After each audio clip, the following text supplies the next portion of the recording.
Hey, everybody, how you doing? Well, that's good. Welcome to the PHLY Flyers Pregame Show presented by Coors Light, and tonight we are live at Screwballs in King of Prussia. My name is Bill Matz. I am your director of fun and games for the evening. Joining me tonight, got a new face with us. It's Black Gritty himself. How you doing tonight, Owen? Why are you laughing? Producer, people are laughing and say Black Gritty. Owen Tippett, so a.k.a. Black Gritty. Is this my name? What we giggling about?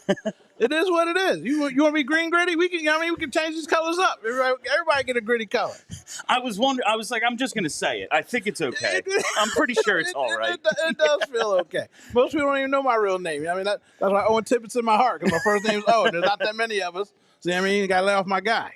We are coming to you live from Screwballs tonight, the watch party here in King of Prussia. Also brought to you by Coors Light. Visit CoorsLight.com/PHLY Hockey to get Coors Light delivered or find a store near you. As soon as I walked in, which was about 2.5 minutes ago, Owen asked me, so, what are the healthy scratches tonight? And Charlie tweeted out just a little bit ago, Ersson is in net, so he's back. He's back from injury. Fedotov has his one strong game, and we don't need to push it. Kolosov's still out, but Sam Ersson gets the start, and it's Matvei Michkov. He is the guy who will not be playing tonight. Michkov, he's first in rookies in goals, tied for third in assists, second in total points. He's been good-ish, but not good enough for John Tortorella. He remains out of the lineup after Thursday's win in Tampa. Now they're taking on the defending champs, and Michkov is still sitting. How you feeling about this? So, for the people out there, I am casual, as Tobias Harris would say, when it comes to hockey. And I'm trying to just watch this season and watch development and enjoy it. And I'm a torts guy. I believe in tough love. My daughter one time said, Dad, can you coach me? And I'm like, I'm a jerk. Why would you want to coach me? She's like, because you're going to teach me and I want to learn. I don't want somebody to be nice to me. I want to learn. So I believe in his messaging. And everybody other coach in Philadelphia, they lie to you. This man tells the truth. But today, 3 scratches in a row, now I'm starting to get upset. I'm here for the party. I'm here for the LeBron James. I'm here for the young phenom. You're 19 years old. The first game I say, oh, maybe he needs a little rest. You know, you're coming from a different league, another country. A second game, I'm like, all right, well, they're won. Maybe they're learning something. But now, if they win again and he's not playing, what happens? That's my issue now is, listen, like, we're having the watch party tonight. I think people would be maybe a little bit more excited if they knew the guy. Listen, I see a Michkov jersey. I see a couple Mad Russian hoodies. There's an old lady back there crying right now. This is why people are here. It's the reason. He's the main character of the season. Yes. And while he's getting coached, like, this is what John Tortorella is here to do. The organization believes in how Tortorella handles these things. One scratch, okay.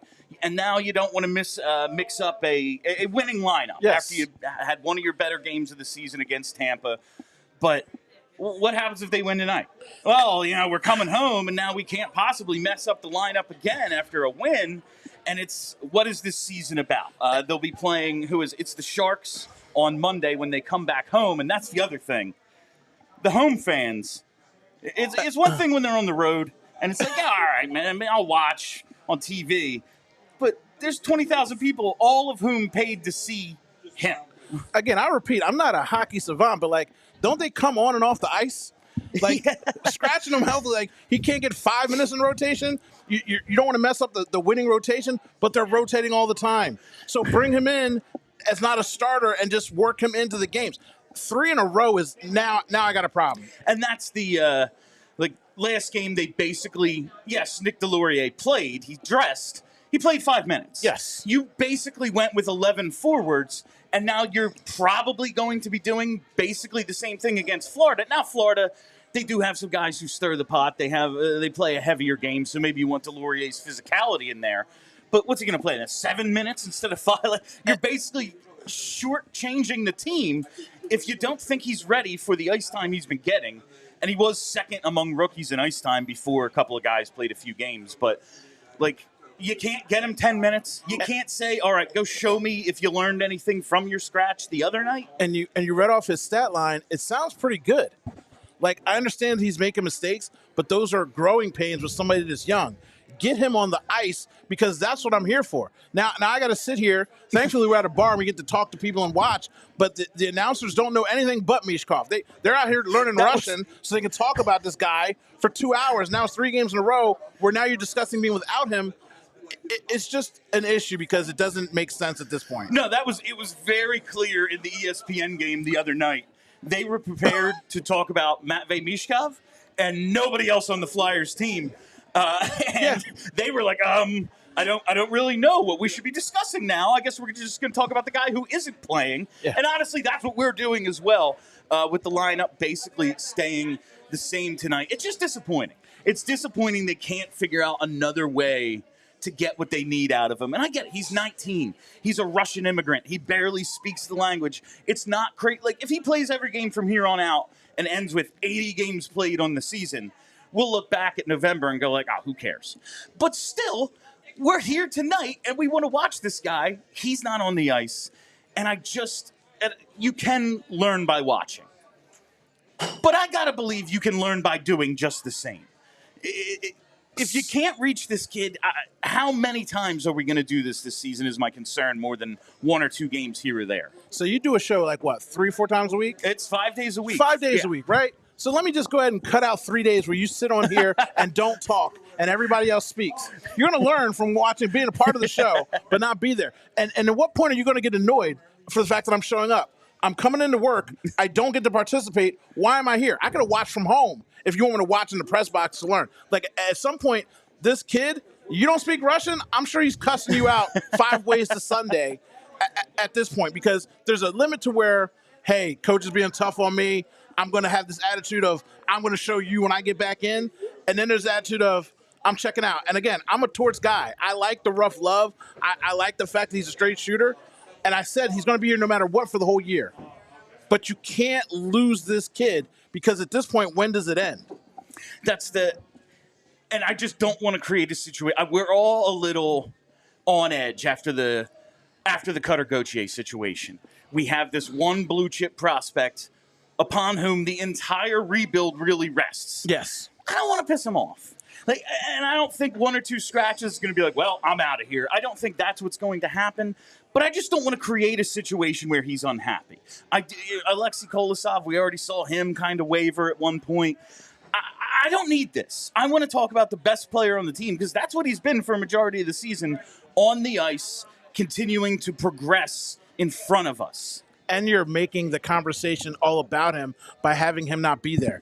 I fully, again, understand the whole nobody's above the team mentality, and you're checking him, but you're also checking other players. But at some point, the other players are saying to themselves, hey, maybe the kid's being too selfish. We're playing better without him. Maybe we don't need him. And that's a dynamic you don't want to create either. And we don't know what's going on there. I see the videos afterwards. They all seem like they have good camaraderie. But let him be a part of that, because, again, he is someone who doesn't speak the language. He's someone who needs to be out there with those guys playing. Absolutely. And I do think part of this, I talked to Charlie about this, and he agreed the other night on postgame, it's not just a message to Matvei Michkov. Like, it's trying to teach him to correct the things that have gone wrong in his game over the last couple of weeks. And I understand that. But it's also a message to everyone else. No one's spot is guaranteed, even this dude who the entire season is about, like, this is the only guy anyone ever talks about. We will sit him too, and I don't think it's a big coincidence that they have played their most connected game of the season against Tampa. They held Tampa to 23 shots. They got 31 themselves, which is, they've only won the shot battle a couple of times this year. I get it, but you need to be able to do it with him too, because he's, again, the main character here. Do you like money? I do. I like money too. I think the Flyers don't like money, because for so many years, like, I've been watching and just saying, when we get a goalie, we're going to be okay. We get a goalie, and our goalie gets taken away, and now I've got to suffer that lineage again. I get something that's young and hot, and it's like, man, this meal is delicious. I don't eat it yet. Just look at it. Just look at it. What do you mean? I got a taste of it. You gave me a taste, and now you're taking it away. It was good. Let me have it. The fans aren't going to. I know the fans are always angry. We're always angry, no matter what. We're an angry people. It's Philadelphia. It is what we do. But the joy and the hope that you have watching him, even in the mistakes. I go in every game watching the game. I don't tweet. You'll see, like, I retweet you sometimes. I'll retweet other people's opinions that I agree with, but I say to myself, I'm not going to get raged out because I know where they're trying to get to. And 3 scratches in a row, now it's starting to feel like you're deterring that because, again, the team actually is playing well, and you don't want to let that get away from you because no matter what, they're human. And he has the language barrier. You don't know what's going on in his mind or how it's coming across from him. So it has to end today. I really hope on Monday against the Sharks, Macklin Celebrini, the other huge this is a matchup that they need him back in. But tonight we do not have Matvei Michkov, so let's talk about who they do have. And the lineup, as Charlie tweeted, remains the same from the other night, minus Ayerson and net. First line, Sean Couturier centering Owen Tippett and Travis Konechny. Owen Tippett up against the team that drafted him in the 2017 draft, 10th overall. Now he's here in Philly. He was part of the Claude Giroux trade, and it looks like he might be getting hot finally. Rough start to the season, only 1 goal. He scores a last couple of games. He's got 3 on the season now. Really nice backhand goal over Vasilevskiy to tie the game on Thursday. Wins it in the shootout with another nice shot over the glove. It looks like he's starting to get going. Really excited to see Owen Tippett get on a hot streak. Second line, Morgan Frost centering Bobby Brink and Anthony Richard. It's I really liked Anthony Richard in the preseason. Dude is really fast. He scored for the Phantoms quite a bit to start the year. I like when guys like him get a shot. He's not an everyday NHL player, but you just feel good for him. You're happy he's getting an opportunity. He almost had the opportunity to win the game against Tampa, breakaway late, but he wasn't able to put the puck in the net. Funny, he's getting some time. It is. We bring this guy up, and yeah, sure, you're in there. And listen, they were going to bring up someone who kind of matched what Ryan Poehling is, a fast guy, maybe bottom of the lineup guy, but he can give you a little bit of offensive pop. Looking forward to seeing him get some minutes tonight. Then we have Lawton with Forster and Farabee. Farabee has been playing really well the last few games, and when we get to my pregame bets, Farabee's going to factor in. And then the fourth line of Cates, Hathaway, and Delorier remains the same. I am liking this defensive pair of Sanheim and Drysdale. It looks like they're trying to give Drysdale more responsibility. It's working right now. Yes. This pair has been pretty decent since they've been put together. We have Sealer and Risto. That is a nice physical pairing, if nothing else. They're going to beat you up. I think you need a little bit of that against Florida. And then Andrei with Zamula. They've been sheltered a little bit, not playing a ton, especially Zamula, but they want to get him in. They don't want to give up on him. But he's a guy who just hasn't been very good for a lot of this season. But it makes sense to play him over Eric Johnson because how long is Eric Johnson really going to be here? So I want to thank you, first of all, for helping out the team and doing your part by leaving Owen Tippett alone in your betting scandals. I'm done with him. I'm never betting on him again. Obviously, once you got out of his way, he's going to score tonight. Let's just put it that way.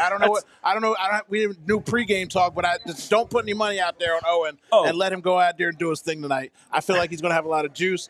And Farabee, that's another guy that gives me hope because you see glimpses of just pop and energy, and like this dude has something, and if he just gets there.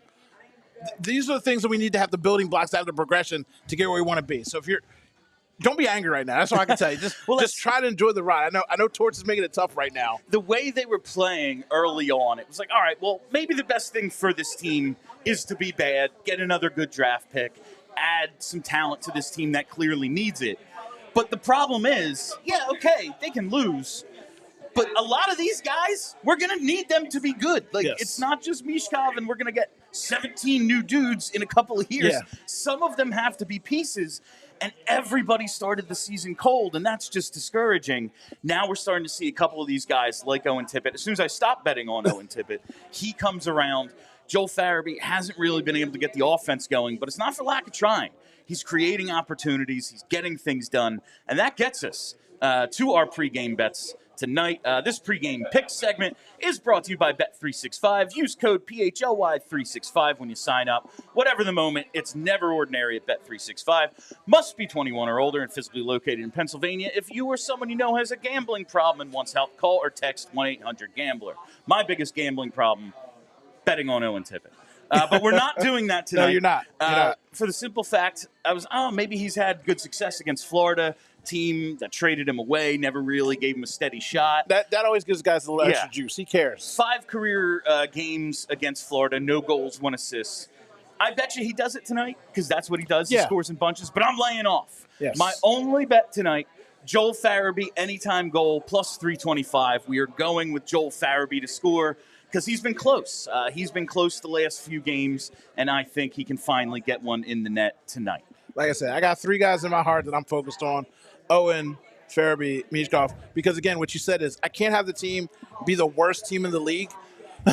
I can't have them be the worst team. It was like, tank for picks. Like, how many picks am I going to get before I get development? Like, if you're hovering around a little bit below 500, I'm going to accept that.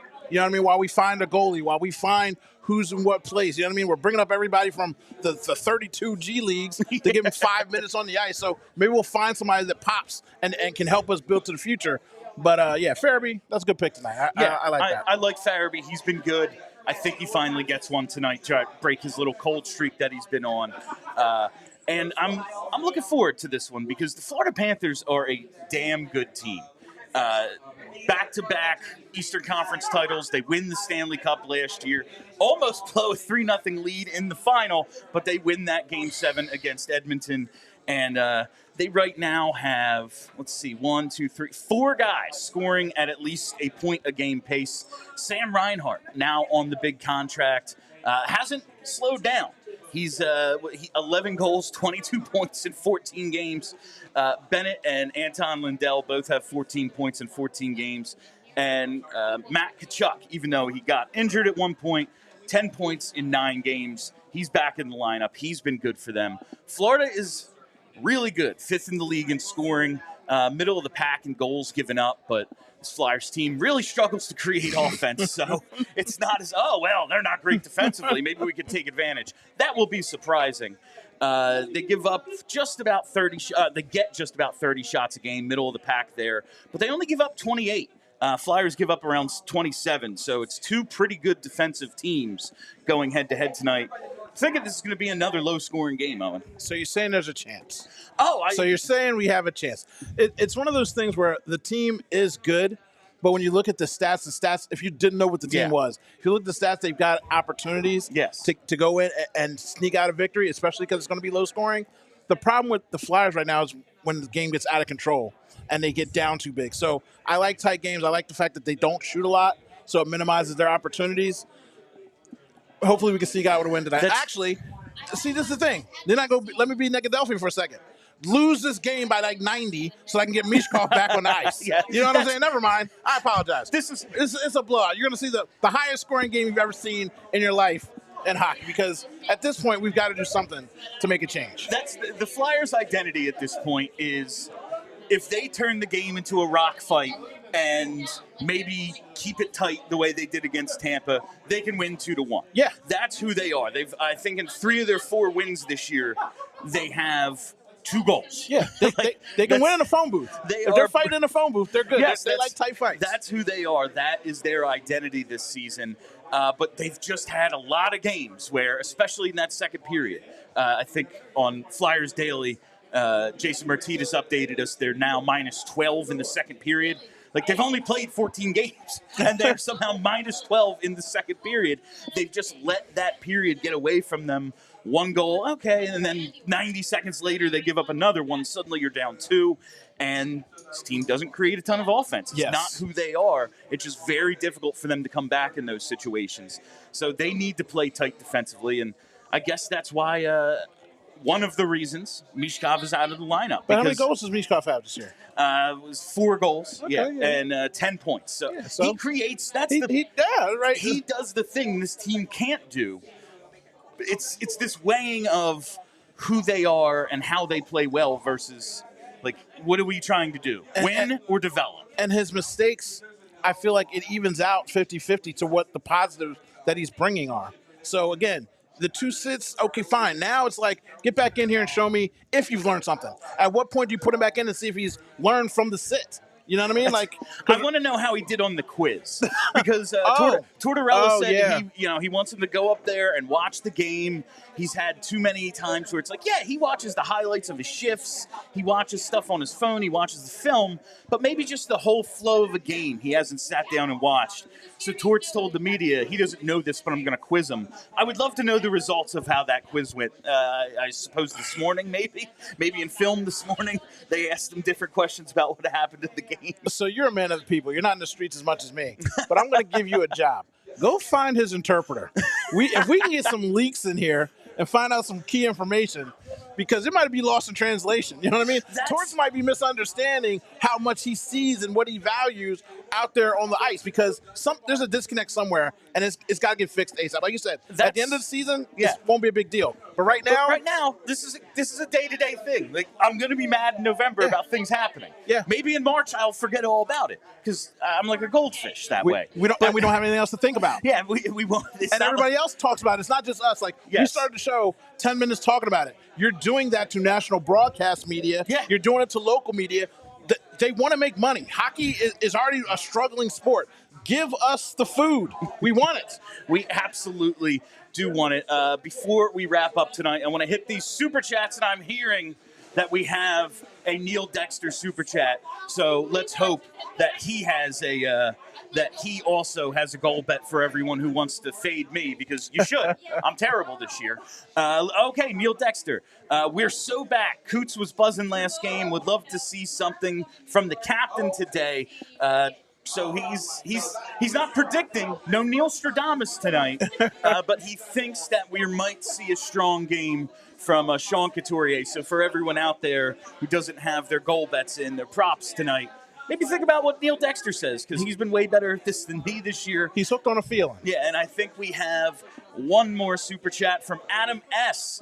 I just want someone to name one highly touted prospect that has been healthy scratched and it's helped their development. Yeah, that is a valid point. Tortorella, I think, did this a bit with St. Louis and LeCavalier. Now, that was 20 years ago. Yeah. That was a long time ago. He, in his time in New York and things, those were more ready-to-win teams, so I don't think it was about developing young guys as much. Because some guys need to be sat for different reasons. Yeah. It's just, it just feels excessive at this point. Because, again, I think everybody understood once. When it happened again, you kind of get upset. Now it's to the point where now even regular people are going to get angry because, like this comment says, what is it going to help? Because the options are really level. I'm coming back and I'm going to fight like hell, or, hey, bro, I'm out on you because you don't believe in me. And part of this is the mental game, not just, okay, we want you to learn, but also we want to piss you off. We want you to come back mad and show us that you shouldn't have been sat. And I will say to Adam S.'s question, last year with Leo Carlsson in Anaheim, it wasn't healthy scratching. It was kind of load management. Like, they just didn't want to. Yeah. Listen, man, you've never played this sort of schedule. The NHL, it is really hard. That is the best something league in the world. That is something, too. And that is a point I do think we should mention. Michkov's never played 50 games in a season. And He's never played 70 for certain. And the way the season started out. Yes. With the travel, the late games, a lot of back-to-back. Like, the schedule was really messed up, it seems, to start. So there might be some of that in there, too. But not 3 games worth of that. That's where it starts to be like, okay. Want to get him back in ASAP. But there is a point of, we talked about this in the preseason where Danny Briere said, we'd have a real tough practice. And then the game the next day, maybe Michkov's dragging a little bit. Maybe his legs are just a little heavy. And then we'd have a day off or a lighter skate. And then that game the next day, he'd be the best player on the ice. Yeah. So maybe there is a bit of fatigue going on here, and when you're trying to learn the mental side of the game, being asked to do things you've never been asked to do before. Because for most of his life, he's been the best player on the ice. He's really good, but he's in the NHL now. He's played against Connor McDavid. He's played against Alex Ovechkin, Kirill Kaprizov. He's not the best player on the ice in those situations. Yeah. It's just asking him to do more things and have to think. Also, physically up against the best competition that exists on Earth. But also, can't you learn from going up against the best, going up against someone who's better than you? I know over there in Russia they're playing against basically junior level guys, so he looks like Superman. but at some point you believe he's Superman. So let him go out there and realize, hey, there's another villain out there that's better than me. How can I attain that kind of power? You learn from, oh, wow, look what he did. Look what he's doing there. So, again, watching from the booth, cool. But playing it makes a difference, too. When you're going head-to-head with someone, you do learn from that. Oh, he did this move on me? Let me counter that next time. Like, you just got to get him back on ice because I'm tired of talking about it. I'm tired of hearing about it. It upsets me. And that's something we did see from him in the preseason and early. Like, okay, he was doing something well, and then the next opponent would take it away. And so then he would counter, and we started to see, all right, there's not so much room for me down low. He scored a couple of goals and picked up a couple of points, bringing the puck out high, just throwing a wrister from between the circles, and then created a couple goals that way. And that was a counter to how they were taking stuff away. And I just want to see tangibly him adapt. There's all sorts of mental adaptations he's going to have to make. He is playing a style he's never had to play before. We've talked over and over with Kolosov and Fedotov, like, game is just different than it is in the KHL. Like, that's a perimeter game. There's not as much traffic. It's not as physical. You come to the NHL, they're trying to hit you. They are trying to hurt you, and they are especially trying to test this 19-year-old that everyone's been touting for 3 years. Like, oh, he's going to be a superstar, and they're going to take shots at him. Yeah, he might need a rest. He might be fatigued, but he's eventually going to have to learn to play through that as well. How old are you? 36. 36? Give me that 19-year-old body. Exactly. You know what I mean? Right now, I'm aching to get up the stairs. But 19, the aches and pains you got, give me every single ache and pain at 19 versus guys that are 25, 29, out there on the ice every night. So I get, like I said, I understand that it's different, but at the same time, he is young, and this is too much rest for someone of that age and that ilk. I'll take every bump and bruise that 19-year-old has versus a veteran that's been in the game playing night in and night out. That's his just ability to recover is better. Yes. Like, he's 19 freaking years old, and you look at the way this guy's built, he's not a slouch. He's like, a Russian. Exactly. He's a Russian. In Mother Russia, yes. hockey's you. He's like, got it's that Rocky IV, running up mountains and training in a barn. Look, that's just what I assume goes on in Russia. I don't know. They hitting stuff with sledgehammers. I don't know. I've never been there, but I've seen a movie or three. I'm just saying.